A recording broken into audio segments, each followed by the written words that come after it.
how should people think about two ends of the spectrum? Ease of implementation, meaning this is approachable, it's accessible, my team gets it, there's a clear pathway from where we are now to value, and we can see it, versus depth of functionality. This thing is super robust. We can grow into this for a decade. It can do everything. I actually think, Benji, the best software that anybody has is the software that they use. So you can tell me how deep your product is all you want, but if you can't use it, it's not deep. I would say for the 99th percentile of customers in the landscaping community, ease of implementation, adoption, and utilization should far outweigh depth of feature functionality. You're watching the LeanScaper Podcast, where landscapers come to grow. If you want the systems, stories, and strategies to build a lean, mission-driven company that your team loves working for, keep watching. Mark Sedgley, welcome to the LeanScaper Podcast. We are really happy to have you. How are you? Great, Benji, and super excited and humbled to be on the show with you, and excited to talk shop.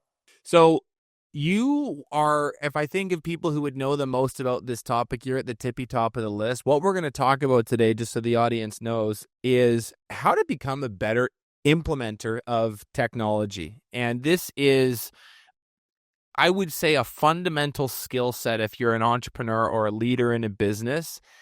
And interestingly, becoming even more and more fundamental as technology changes, how these businesses are structured changes. So this is what we want to teach today is not like, hey, how to implement one CRM one time. We want to teach people how to build a muscle to be better decision makers, selectors, change managers, at the whole skill set of getting systems in place. And so I thought I would just start with like a nuanced understanding of the problem. Mark, why do you think that so many landscaping companies have a tech stack that they pay for, but barely use or only use part of? Sure. Yeah. I think the first thing is a great question too, Benji, to lead off with. But I think first things first, it's not just landscaping companies, right? This is a human nature issue that we're talking about when we talk about these things. I've, run several software companies for different end markets, nonprofits, associations, chambers, towers, tree arborists, and landscapers, of course. And I think the number one thing that holds people back is the beginning. Most people don't start with the end in mind. They start with now in mind. And I think that creates this opportunity for, a missed window at the very beginning. And I know one of the things that we want to talk about today is implementation. What does it take to be successful implementing software? But I think at the end of the day, when we talk about these things, it's a human thing. It's a prioritization thing. It's what's first and foremost on your mind thing. And I think a lot of times people go into these technological selections and implementations with best intentions. And then the world sucks them back in, right? And so, one of the things that I learned early on in life is priority always creates capacity. And so a lot of times when you talk about, dust on the shelf software, it's because it wasn't appropriately prioritized in the beginning. When you say it's this is like a human issue, not so much a tech issue, what do you think is fundamentally at the root of that? Is it a are people kind of falling in love with a set of features that they think they need, but they're not picturing what the future state of their business requires? Are they simply underestimating the work required to getting something in place? Are they selecting the wrong things because they don't understand their own needs in the first place? Like, what do you think is really at the root of this situation, which is, hey, I'm paying X amount a month for a handful of tools. I use at best 40% of half of them, and the rest of them just kind of sit there. Or what's even worse, and you see this all the time, is people get on this sort of like CRM carousel, where it's like, I'll try this for a year, and then we decide we don't like it, and then we're going to try something else for a year, and then we decide it's too complicated. And, I met entrepreneurs who are on their 7th thing in 8 years. And I mean, I can't imagine how much of a bog down and how much slower and the inefficiencies that creates, because it's a whole bunch of time not focusing on the work at hand. So, yeah, I'm being long-winded, but what's at the root of this issue in your mind? Well, we're in January, so I think it's at the same root of New Year's resolution failures. People start with outcomes in mind. And so I'll give you an example, like, hey, I want to be, 10 pounds lighter. And so they buy a gym membership. It's not the gym membership that's going to make you 10 pounds lighter, right? And so I think that's why I say it's a human issue. Fundamentally, people go into technology and technology solutions, Benji, with an outcome in mind and not a process in mind, right? And I think in order for people to be successful in accomplishing goals, like as opposed to setting the goal of I want to lose 10 pounds, I would set the goal of I want to be the type of person who falls in love with working out. So what does it take to be the type of person that falls in love with working out? I don't want to read 12 books. I want to be the type of person that falls in love with reading, right? The number doesn't matter. If you fall in love with reading, the number will come, right? And so I think at the end of the day, as opposed to focusing on these outcomes, which, that's when you start to get like, feature fallout, which is like, oh, these features are going to solve these outcomes, right? And that's not necessarily true. There's a whole other kind of array of things that happen along the way in conjunction with this kind of outcome orientation. But I think that's it fundamentally is like, hey, you have this like picture of yourself, your business, your team, your operation 12 months from now. But what you really need to have a picture of is what would it take for me, what would have to happen today in order for that to be true, right? And it's not the technology, that's the gym membership. Like that's just part of the equation. That's not the equation. You're reminding me of this idea that Adam Grant talks about a lot in Atomic Habits, which obviously was like the best-selling book of 2023 or whatever. I mean, it's really popular. And James Clear. What did I say? Adam Grant's the sociologist. James Clear is the guy who wrote Atomic Habits. So. That was a fail. James Clear. Adam Grant's also a great book. He wrote a very good. Yes, he's also very, very good. Yeah, so totally agree. Hey, I'm one of those people who's fallen in love with reading. I can't keep track of who's who. James Clear wrote Atomic Habits, and he talks about this idea, which is habit change through identity shift. So, and you just nailed it. It's like I need to reframe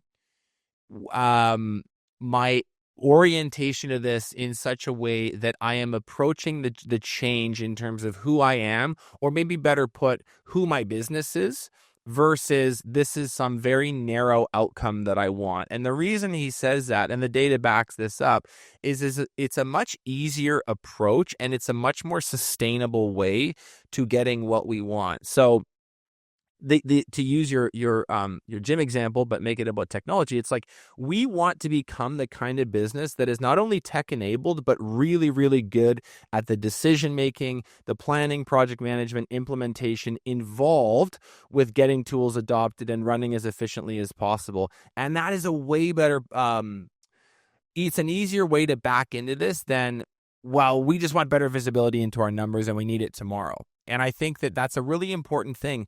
When we talk about any kind of change, I always think of two lenses. You got to have a mindset shift, which you just described, and then you got to have a skill set shift, which we're going to get into. And if you do one without the other, I find the results are often not very long lasting. So I feel like that's a really perfect setup for what we're going to dive into today. And I want to make this super, super practical, Mark. So I was thinking like the first theme to sort of hit is just knowing what a business, like how do I know what I need in the first place?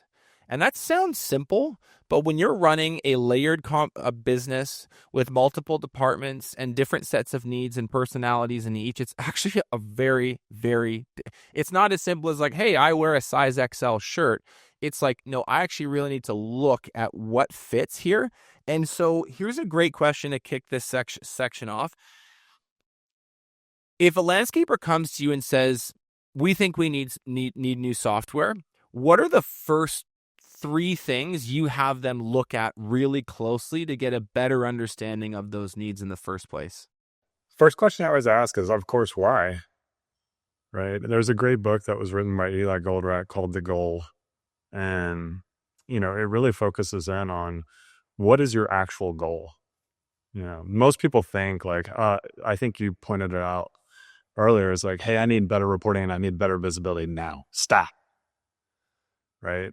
And so that typically kind of, and, if you think about it in terms of like just change in general, you're taking an emergency room visit approach. It's like, I got to get this done. I got this like problem that has got to be solved now because I put it off and I put it off and put it off and boom, I got a heart attack because I don't have any visibility into my operation. Right. And so when you do that, when you have that type of mentality, you're going to make really poor decisions in the moment. Right. And so the first thing that I always ask people is, why? Why do you do software? Because you would think that the answer to that is pretty like obvious. Well, because X, Y, and Z. But it's amazing when you ask, like, why do you need new software? People pause every single time. It's like, well, and this is the kind of one that you really have to dig in on. It's like, well, I just don't feel like things are running as well as they should. Why? Right? Because it gets into all the things that you really need to be looking at, which are the bottlenecks before the actual problem. Like, why do you need better data visibility? Well, because I'm not getting back to my customers in time.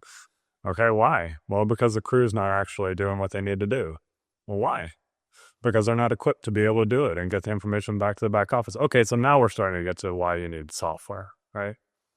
And so I think that question, before any and all other questions, forces people to think through, like, why? Because it's the bottlenecks that are leading up to the heart palpitations that are the actual issue. It's not the actual heart palpitations. And so it's the diet, it's the fact that you're sedentary, it's all that stuff, right? It's, that you really need to think about and address.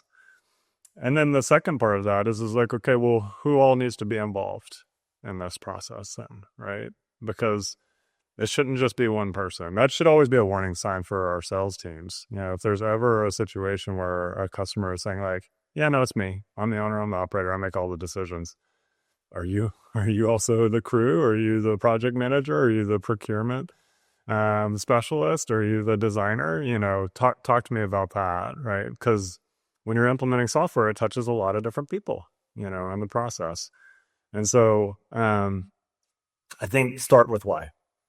When you ask that question to someone at a trade show, someone in a meeting, someone in the industry, how are you grading the quality of their answer? What are you looking to hear, or what are you hoping to not hear in the way that they answer that why question? Well, I don't think I ever put like parameters or like boxes around like what I want the answer to be. I just want them to have an answer. Now, I'm a salesperson at heart, Benji, so like I'm looking for any answer to like, latch on to, right? But I think most people are just in general uncomfortable with this process. Like even seasoned vets come into these types of conversations, Benji, with a lot of baggage and scar tissue. And so I just want them to talk. I don't really necessarily think there's a good or bad answer. There's like answers that are like, hey, you should probably pause if this is your answer and do a little bit more, soul searching, for lack of better terms, which is like one of them is like, yeah, I'm the person, I'm the one making a decision. I don't have good visibility. Okay, great. Well, what does that mean? Talk to me more about that. I hate my software. The first thing I always say is like, okay, well, let's pause here. Why do you hate your software? Again, start with why. Why do you hate your software? Tell me, what is it about your software? Have you gone back to your current vendor and ask them for additional training or re-implementation? Always ask them that question every time. So I think there's like a few that you're like, we really, really need to dig in more here. But all of them to me are just like roadways to getting to a good solution. And so I don't think there's a good or bad answer, but I definitely think if folks, as I think about the listening audience, it's like, if you're thinking about selecting software, maybe if your initial reaction is because I hate my current, or my initial reaction is just because things aren't as good as, they should be, that's too ambiguous. You should really like drill down now, and get to the root of the matter, the heart of the matter. And if those are your first two kind of right off the bat, those would be two that I'd be like, let's spend a little more time here. And you should spend some more time here. Do you have a practical checklist or a document, or like what should a business owner or a leadership team have written down and captured even before they book a demo? My top three, like whys, like if I get back to it, it's like, here are my top three, like things that I would want to change about my business. Not things I want in the software, but things I want to change in my business. Right? Like if I could identify three things I'd like to change in my business, of course you would want to think of things that you think software could touch, along the way. Then the next thing I would write down is, who is implicated by this decision? Who in my organization is implicated by the decision that we're making? And then the third thing that I would ask is, what are my hopes and fears? Not my goals, but what are my hopes and fears by implementing a software tool like LMM, SingleOps, Aspire, Greenius, you name it. What are my goals? It doesn't matter what software it is, LeanScaper, right? What are my goals? So just start there. If you start with those kind of three, questions, what I would consider basic questions, and you really flesh them out, you'll come into the research or sales process, depending on how you like to engage, much more informed and comfortable with where, the process goes from there.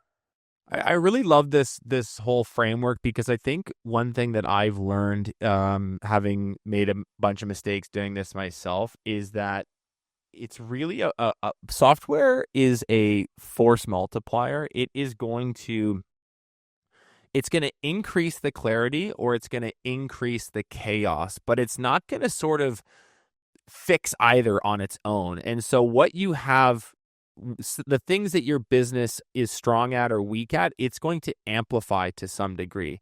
And the reason that you're encouraging people to really think this through is to sort of, one, it's about finding products that have features that match your needs. But two, it's also about just sort of almost having a more humble or cerebral or a scientific approach to the decision in the first place.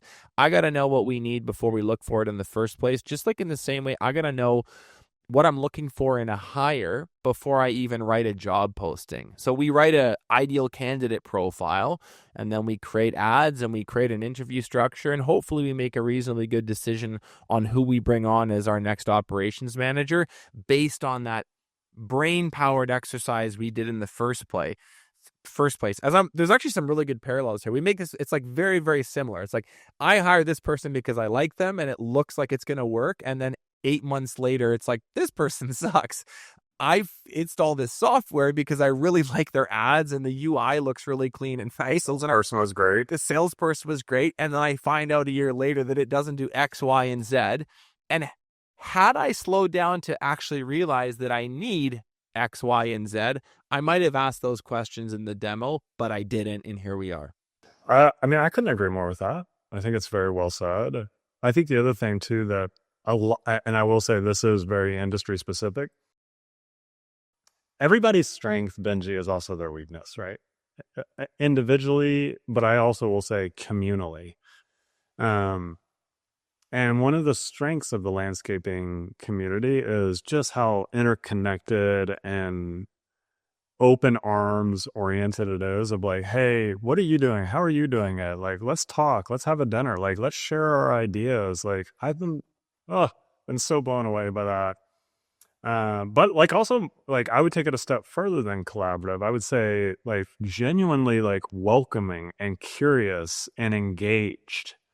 Because I think those are different. Those are three different like special qualities about this community. Like, I've been in a lot of communities, like they're collaborative, like super collaborative, right? But like the landscapers that I've been working with and the operators that I've been working with, they just go way further than that. It's like, no, I actually care about your experience. Like, I want to know, I want to help, like if I can, but also very open-minded and curious about like, how are you doing it? Should I be doing it that way? Like they're very willing to kind of seek out, advice, improvement, guidance. I mean, sheesh, your growing LeanScaper community is like a perfect example of that, right? And so I think that kind of component of it, is really important as you think about, okay, like, what is it that we're trying to accomplish? Like, again, go back to like, what's the goal, right? And so don't fall in love with features. Don't fall in love with a salesperson. Don't fall in love with, a clean UI to your example. But more, just as importantly, and this is kind of my long-winded answer, it doesn't matter what Kevin is using at Muskoka. It doesn't matter what Jason's using at Hidden Creek, right? Because their value sets, their structure, their organization, their goals when they went and sought out software were totally different potentially than yours, right? And so I think getting really honed in on like, yes, it's good to seek advice and what are other people using, but I've also seen in this marketplace how that's gone really, really wrong. Like we use X because X, Y, and Z. So therefore I've got to use X, right? It also benefits us too. Like a lot of our customers are raving fans of the LMN platform, which I love, and encourage them to, evangelize upon our behalf. But always listen to that to be like, oh, okay, cool. Our businesses are kind of similar. Like I do 50% maintenance, 50% design build. Like I'm kind of in the same geo. So maybe it works for us, right? Don't do a lot of snow and ice. So I'm going to check it out. So that's a good reference point. Reference point. It's not the reference point. And so I think to your point, it's not just like, hey, like having that kind of set process in place of like, well, what am I trying to accomplish? Why am I trying to accomplish? Who is implicated by this, solution and implementation? And what is our expected outcomes? It mitigates all those like what I would consider external inputs. References, salespeople, UI, look at this cool feature, it diminishes those down to their proper place, which is like, yeah, but does it accomplish my goal? Does the person that's going to be using it think the same thing? Not what I think, what they think. And a year from now, can I see this actually making our business a better one or not? Yes or no? This is a really, really important insight that you just made. I want to underscore it. Like, I think I'm not saying the opinion of peers is not important or social proof is not important. It is. But it's not the first thing that you would look for. The first thing that you would look for is what do we need based on our goals and our strategy, build a list, do the stuff and consult the stakeholders, everything that you just said. And it's almost like that checking in with your peers. Hey, do you guys like LMN?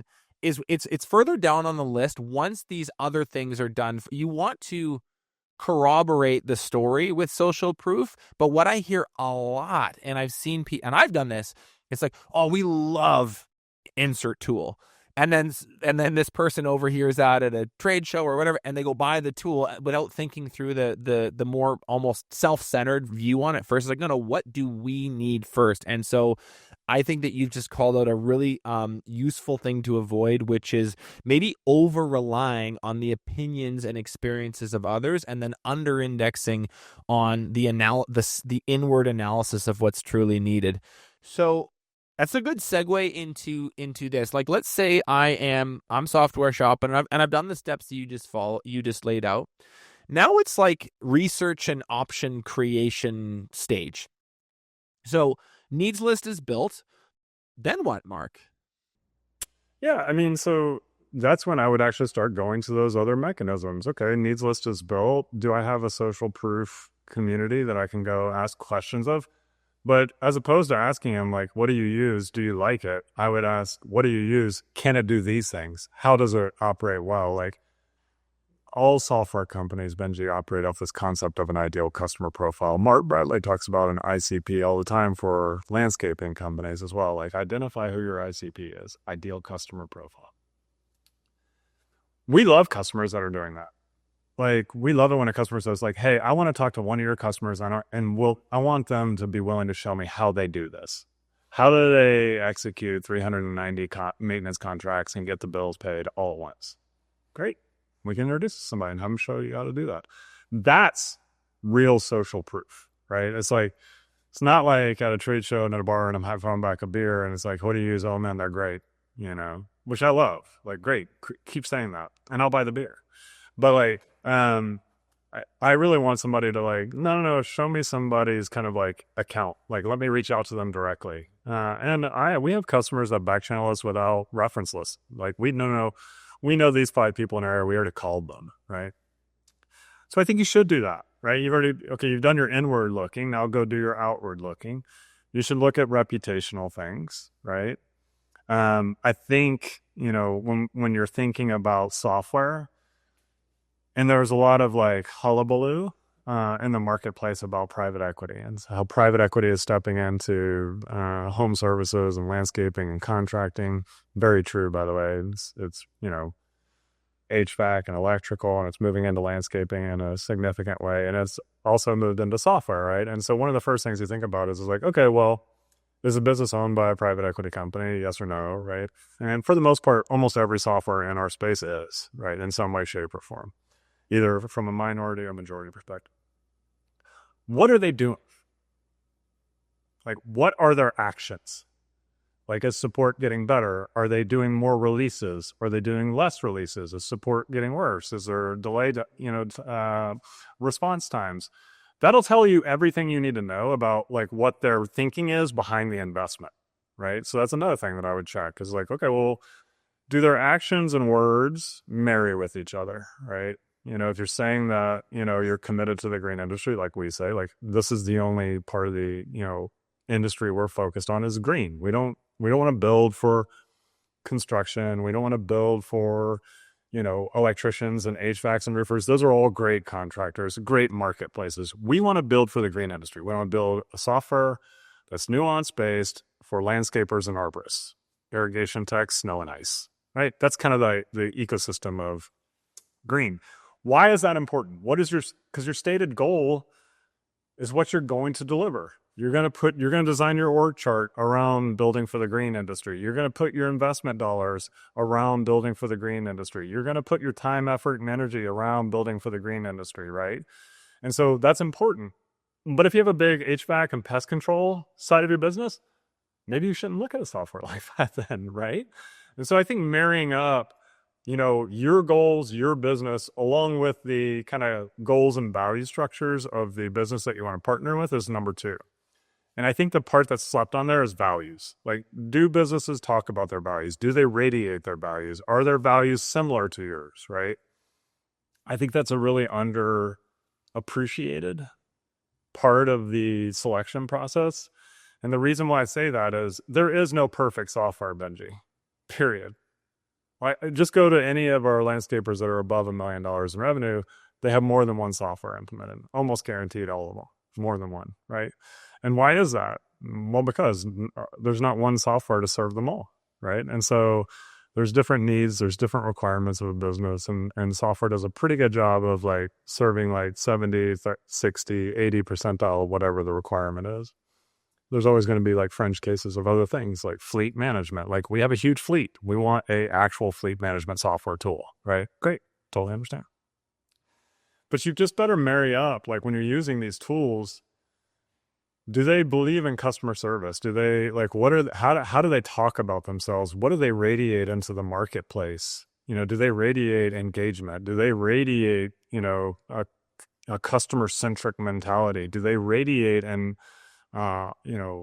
audibilize the things that we care about? Yes or no? Because I think that's really important, because in implementation, it's going to get tough. Post implementation, you're going to run into like issues. When you need to do a new hire and train them on the platform, are you working with a software company that is there for you? And so I think those are like really important elements to choosing a partner, because like at the end of the day, features are features, functionality is functionality. Yes, they're all important for sure, but you also want to make sure you're partnered with a company that's going to be there for you, like, and serve you the way that you would expect to serve your own customers. And I think that's just really important.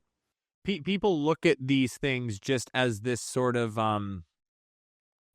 it's this tool. It's just this thing that we get off the shelf and then we use, and they maybe undervalue how important the people behind the tool, the support provided with the tool, the values that the tool is sort of built for, like there's a whole other side to this that people are ignoring that's actually extremely valuable, particularly when the implementation gets hard, which it will.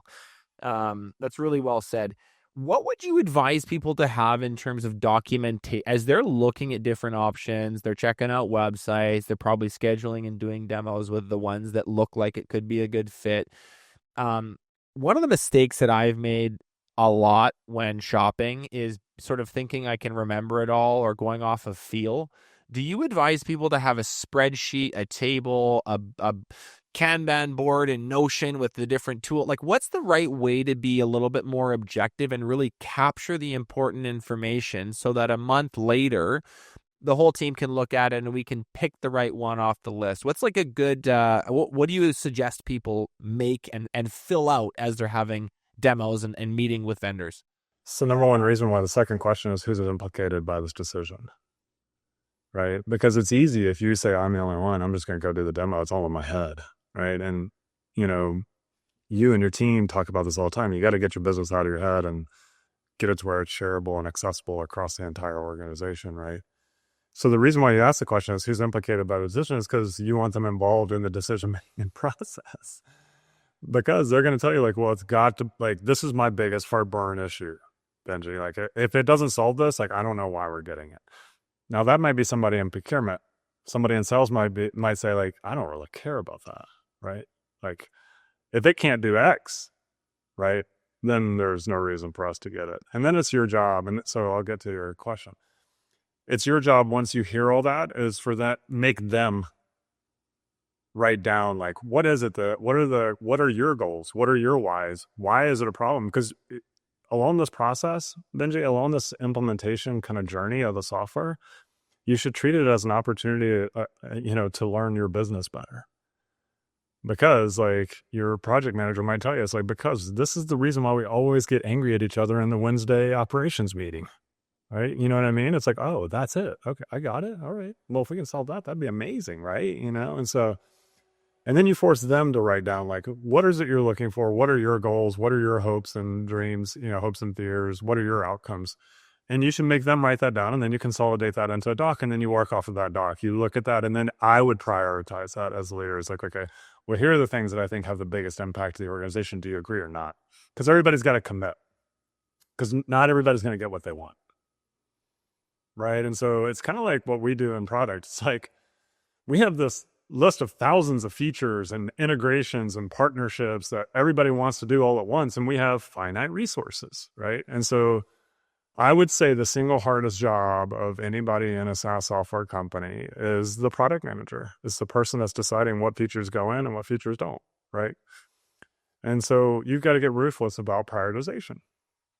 And as the owner operator, once your team has come together and said, here is all the things that are really important to us and documented that, you consolidate that, and then you prioritize it, and then you go back to that group and say, here's my prioritization and why. Do you agree or disagree? And let's talk about it. And then you take that artifact, whatever version, over the last 20 years, it blows me away. Some people really cannot operate out of an Excel file. Some people can only operate out of a Word document. Some people, the vice versa. It's like, okay, no, I can only operate off an Excel file. And then you meet crazy people like you who say, like, no, I want it in a Notion implementation, and I want to be able to move things around, or I want Trello. It's like, whatever. So I don't really care what the vehicle is, for it. What I care about was the process, assimilation, and then prioritization of that consolidated into whatever type of format you prefer. When we think about the actual kind of final stage decision making, we're following a process here. We're getting close. How should people weight the criteria of what they make the final choice on? Are there certain things that in your experience really, really matter versus things that seem like they matter, but maybe it's less important in the end? How would you coach people to make the best possible choice towards the bottom of the funnel of this whole process? So if we're at the bottom of the funnel, this answer is easy to me. It might be self-serving, but I don't really care. If you're at the bottom of the funnel, that means you've done everything we just talked about, right, Benji? You've asked the why, you've established the bottlenecks that exist in your organization. You've talked to the stakeholders. What are the implications? You've then consolidated their, hopes and fears and wants. You've weighted that down and prioritized that. You've gone through the demo and now you're choosing.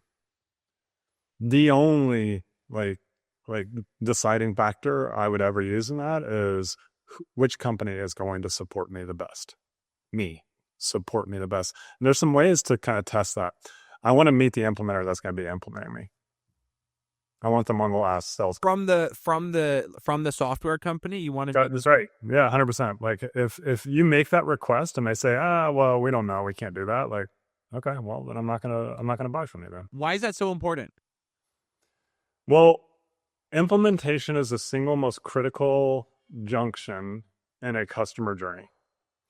It's where the dream has to become reality, right? Like sales is just fun. It's just, you're getting to like think through like all the ifs and buts and candy and nuts and like, how is this going to change my life? And, make it so exciting. And we're going to be like way more efficient, and 10% is going to drop to the bottom line. And this is just going to solve all the world's problems, right? Because it's sales. The excitement is never higher. And so it's implementation's job to make the dream become a reality. And that is the single most critical juncture. Now, we have like we sell around 100 to 120 deals a month, right? So we have a lot of implementers, right? And very few people ask to meet an implementer. When they do, though, sure, we'll identify who the person is going to be. We'll bring them onto the sales call. It's typically larger accounts that ask for this. But we'll bring them onto the sales call and say like, hey, this is your guy, Dante. This is Kyle. Like, this is, whoever, you name it, right? This is the person that's going to be doing the work with you. And then you get to put a face like to, okay, you look trustworthy, Benji. Yeah, I like that. Yeah, you've got a mustache. I can count on this. You look super sharp. I meant me as an implementer, Mark. I would be running the other way. You go to Aspire. I get it. Yeah, exactly. But in all seriousness, like, okay, that's a good sign. Hey, can you connect me to your CEO? I'd like to reach out to him and just see what he says. I answer emails from prospects every day. Salespeople that are like, hey, just want to introduce you to Mark. He's our CEO. If they're like, no, or at least ask for a senior executive, somebody with a C in their title, right? It's like, okay, cool. Yeah, I'll do that. And then the third thing is like, this is where social proof really does matter. And I would put it at the top of the list. It's like, have you felt supported? I don't care, like, does the CRM functionality meet your needs? Does the, invoicing and estimating work for you? Like, how's the maintenance versus the design build modules? None of that. Like, how is your support? How have you felt supported? And that's where social proof really matters. Whenever I call, I get a call back or I get an answer right away. Whenever I send in a chat, it gets answered immediately. If I need escalated help, they figure out a way to get me connected with somebody else within the organization. When I make suggestions, it goes on their product board and product people call me back and talk to me about it, right? Like, how do you feel working with this company? Because that to me is like where social proof is probably the single most significant, because that's universal. It's not like, because my sales process may be completely different than yours. My maintenance program might be operationalized in a totally different way than yours. But what is universal is like, how do you feel supported or not? And it's a major area where we're investing, in our particular company of like, we have to be able to provide a world-class customer experience. And we still have a long way to go there, but we're making the investments and chopping the wood. How should people think about two ends of the spectrum?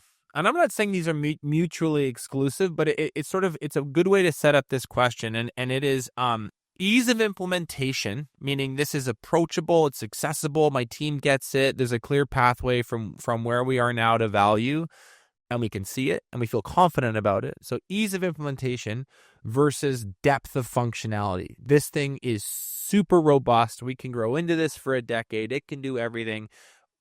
Are those two things on a spectrum? Should people think about it that way? How should they weight one of those over the other? I mean, I'm a tough person to ask this question because like my entire business model is built on the ease of implementation and utilization, right? And I actually think, Benji, the best software that anybody has is the software that they use. So you can tell me how deep your product is all you want, but if you can't use it, it's not deep, right? It's very, very shallow, actually, because that's how much of it is being utilized. And so I would say for the 99th percentile of customers in the landscaping community, ease of implementation, adoption, and utilization should far outweigh depth of feature functionality. There is like that 1 percentile of customer that's like, okay, no, I've got a huge complex business with 300 employees. I need a highly customizable, like deep software platform with embedded accounting. And like, I could keep going and going on it, but that's like very few customers in the landscaping community. Of the like 600,000 landscapers, there's probably like 1,000 of those. If we were to talk about the implementation and change management required once something's being selected, contract is being signed, there's some excitement, right? The beginning of a project is always when people are the most revved up. What does a good implementation plan include? So I think a good for like what they should experience or what they should put together. What the business owner and the stakeholders involved, what does a good implementation plan that they've built for themselves include? First and foremost, you have to identify a product champion within the organization. Can you explain that term for people who haven't heard it before? For sure. I think the easiest way to translate it to our customers' business life is just the project manager. Who is the person that is going to manage this project? Then I would take it one step further to say, like, no, this person's got to be the believer. They're going to evangelize. They're going to show people how to do it. They're going to put up with all the ifs and buts. I don't want us, but I did it this way for the last 10 years and it works just fine as. Like, you got to find that person. Like, so typically a good project manager is somebody who's tough, who can get through those types of things and deal with customer objectives and, objectives. You got to find the person that's like, and I'm going to be the conduit for the software company. Like, I'm going to be the go-between. Because if you try and spread this out, like it goes to that old adage of like, if everybody's managing it, nobody's managing it. Right. And so, I think that's the single biggest step that a lot of our customers miss is like, no, you have to, and they need to be involved. Like that person had to be involved in the decision-making process, the sales process, like vetting process, all that stuff. So that should have happened like in the Wayback Machine when we were building out our whys and bottlenecks and who's implicated and then who's going to own it, And so I think that's the like numero uno on your implementation. Numero like dos on your implementation playbook is, I don't care how much you want to, do not try and recreate your processes and the software. That is the whole reason why you bought software, because your processes were not working for you. But it is amazing the trap that everybody falls into. And so I would, as a good implementation plan, that champion, that project manager needs to identify, like, here's all the processes that we said we wanted to change. If we find ourselves just trying to jam those into the software, that's a red light. We have to stop it. You and your team need to snap your processes to the structure provided by the software. That's why you chose it in the first place. Whereas what most people do is they try and shoehorn in, cram in all these things that they know aren't working in the first place into this new thing that they just bought to try and fix it. That's kind of ironic, isn't it? It is.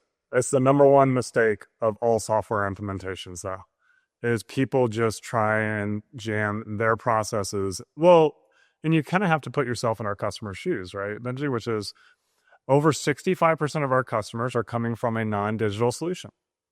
And when I say non-digital, like I mean like a non-SaaS solution. They're using like Google Worksheets and Word documents and Excel files and things like that, right? And so they think by just consolidating that all into one, kind of repository where everybody can look at it and access it in an easy way is going to solve all the problems. Incorrect.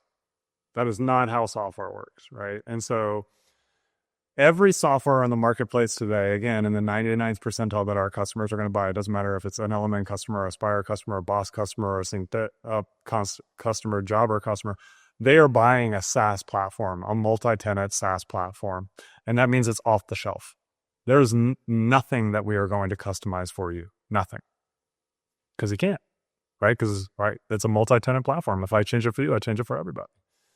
And so if you know that going into it, you need to think about like, oh, this is how the software optimizes for maintenance contracts. This is how the software optimizes for running a snow and ice operation. And the single hardest thing for customers to wrap their head around is like, no, my way is way better than that though.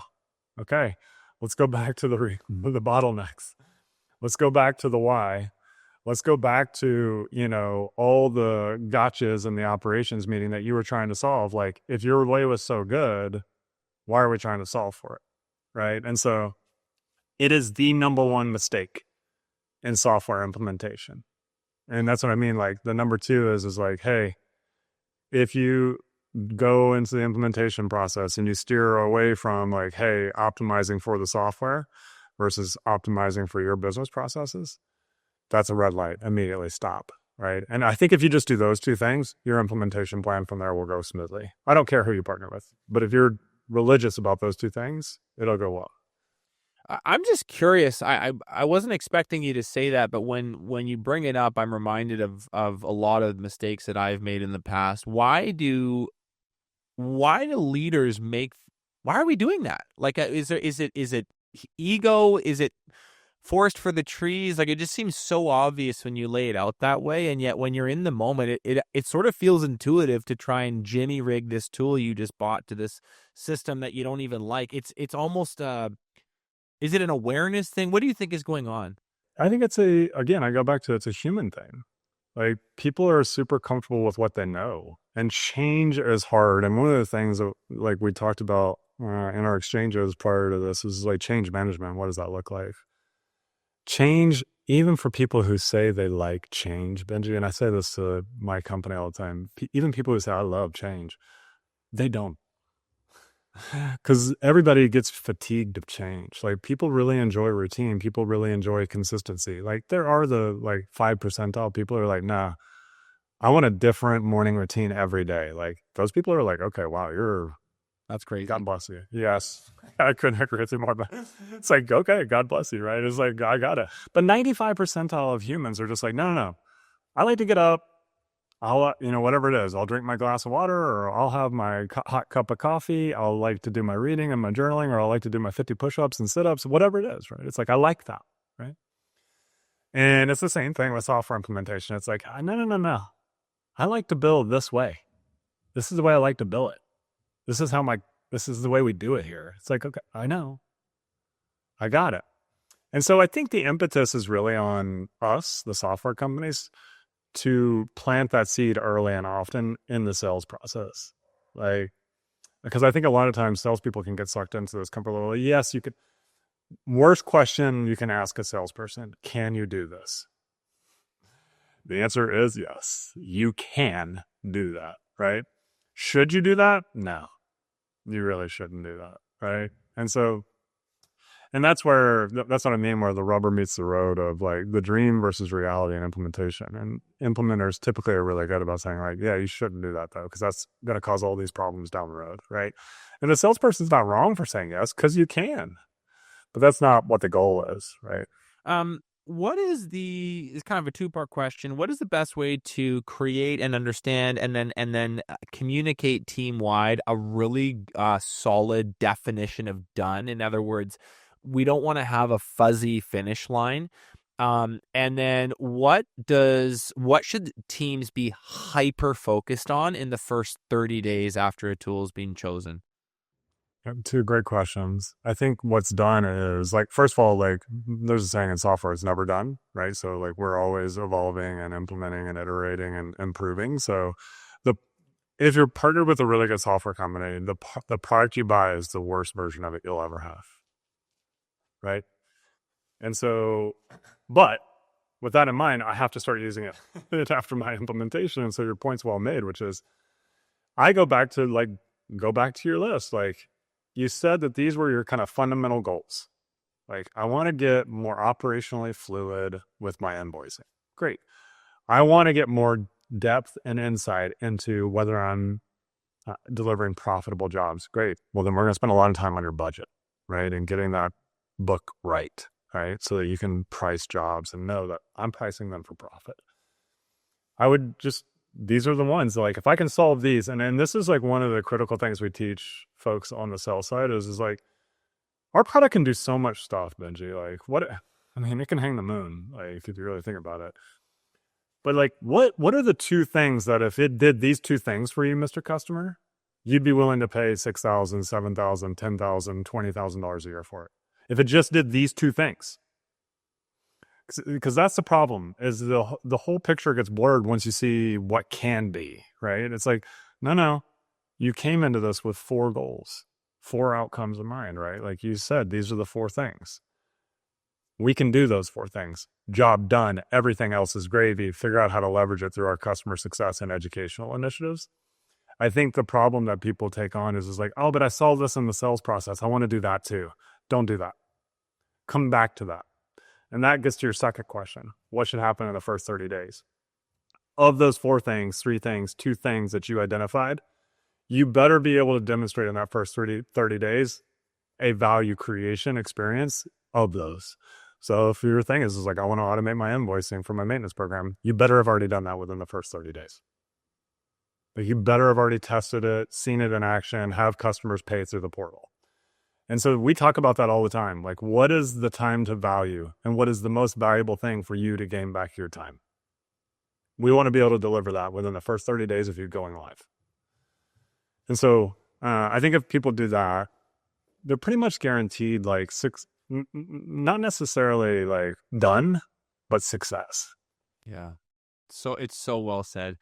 I think that this has been just an unbelievable and practical roadmap for how people can dodge some icebergs. And there are many when it comes to software shopping and implementation. So I loved these sections, right? We're talking about, how do you know what you need in the first place? Seems easy. It actually isn't, right? How do you do research and option creation in a way that is balanced and fair and sees the whole field, right? You make a decision, ultimately you need to pick something, and there's some criteria you want to weight more heavily. There's some people you want to consult with. And then we talked a bit about implementation and change management. And I think if you're really focused on those 4 things and do them at least 50% better than the last time you did this, I'm talking to you, the listener, you're going to have a really, really good tech stack for years to come. I want you to speak a little bit more broadly here as we close to just this idea I shared at the outset, which is, how does this capability, how does this muscle, if we develop it, equip and prepare leaders and their businesses for a future that's looking like it's going to be pretty full of disruption? Yeah, I think that disruption can create fear and anxiety. Like, and so if you think about like tons of change, tons of new technology, tons of optionality, people love optionality. But I always tell this story about my wife. My wife is from Krakow, Poland. She remembers living in Poland where she had a ticket to get her 1 pair of shoes, post Solidarity. And she came to America when she was 16. Okay. She didn't speak a word of English. First store she went to was Kroger. Now, mind you, she had 1 ticket to get 1 pair of shoes. When she went to grocery stores, there was bread and oil and, flour and sugar, right? Not a ton of stuff to choose from. And she remembers being overwhelmed by the amount of ketchups and mustards there were to choose from, right? And that kind of like paralysis around like optionality is real, right? So you have to get like really honed in when there's all this stuff going around, when there's all this chaos going around, when there's all this disruption going around. And you have to get honed in on, yeah, but what is my goal? What is my why?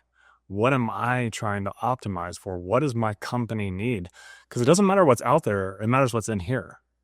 Because your reaction to the disruption, the only point of control you ever have is your response to the elements around you, not the elements around you, right? And so I think that's the advice I take from this, which is like extrapolate it out. Like, it doesn't really matter what new technology is coming, what disruption's happening, whether autonomous, machines are coming, whether AI is going to take over the world and, make you its slave, et cetera, right? And so none of that really matters. What matters is your ability to like respond to it.